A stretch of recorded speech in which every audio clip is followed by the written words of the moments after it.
নমস্কার সকল ফেসবুক বন্ধু বান্ধবীদের। আপনারা সকলে দেখুন আমার এই অলকানন্দা ফুল গাছটিতে কত সুন্দর ফুল ফুটেছে।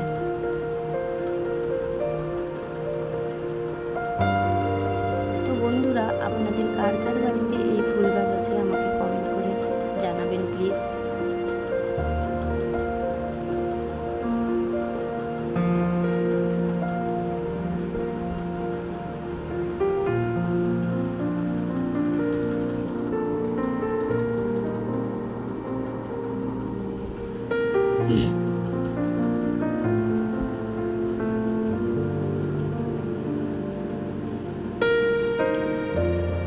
এখন আমি কয়েকটি ফুল তুলে নেব ভগবানকে দেওয়ার জন্য।